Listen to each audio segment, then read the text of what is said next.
Herkese merhabalar, ben Huri. Huri ve Tek Mutfak'ta kanalı ve mutfağıma hoş geldiniz.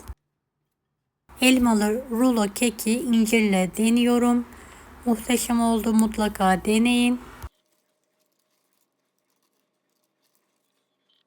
Evet, tarifimi hiç bekletmeden incirli harcımı hazırlayarak hemen başlıyorum.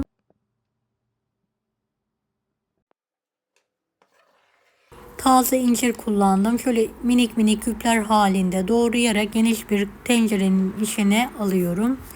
Yarım su bardağından fazla biraz toz şeker ekliyorum. Birazını da dondurulmuş olarak ekledim.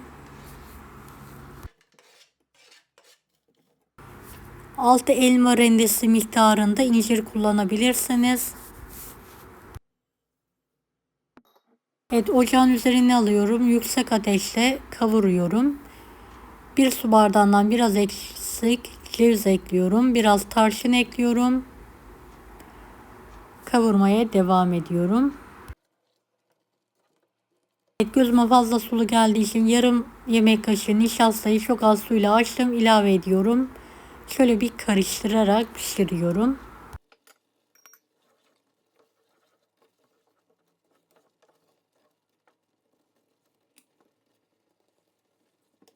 Evet, altını kapatıyorum. Fırın kağıdı serilmiş fırın tepsisine ince tabaka halinde dökerek yayıyorum.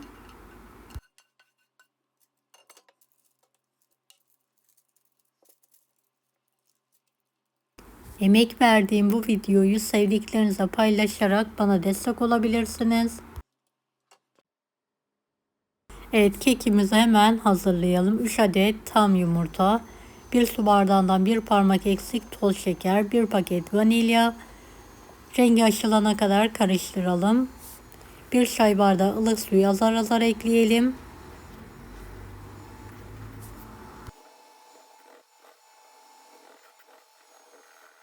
1,5 su bardağı unu eleyerek ilave edelim. 1 pakette kabartma tozu ekliyorum. Homojen olana kadar karıştırıyorum.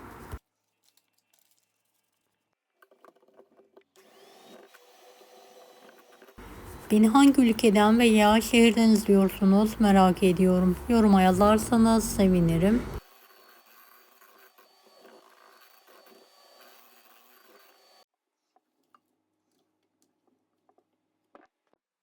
Evet, hazırladığım kek harcını tepsiye dökerek yayalım.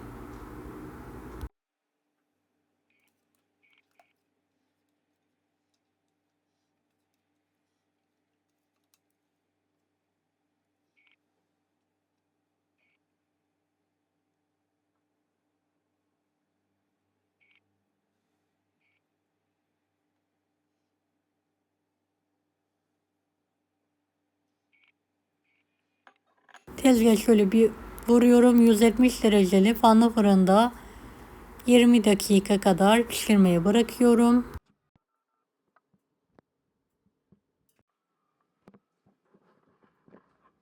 Evet, 20 dakika sonra fırından çıkardım. Fırın kağıdı ve düz bir tahta ile ters çeviriyorum.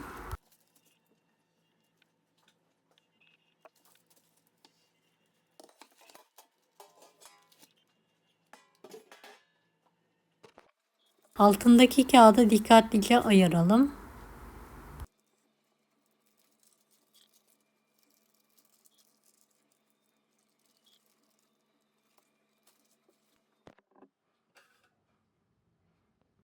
Daha sonra sıkı sıkı rulo sarıyorum.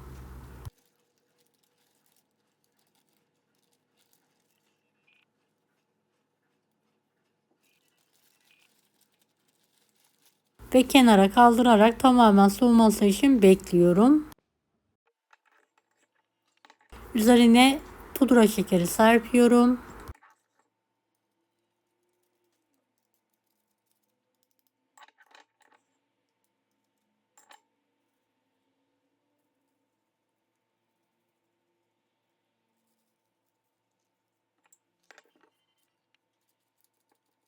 İki parmak genişliğinde rulo keki keserek servis tabağına alıyorum.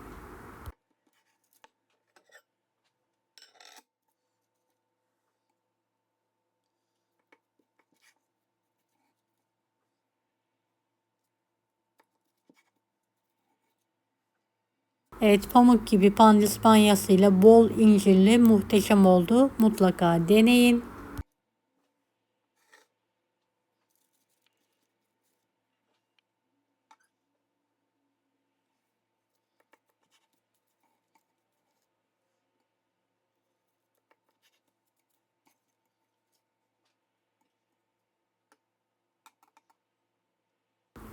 Deneyecek olan herkese şimdiden kolaylıklar dilerim. Allah'a emanet olun. Hoşça kalın. Daha farklı tarifler için bunları da izlemeyi unutmayınız.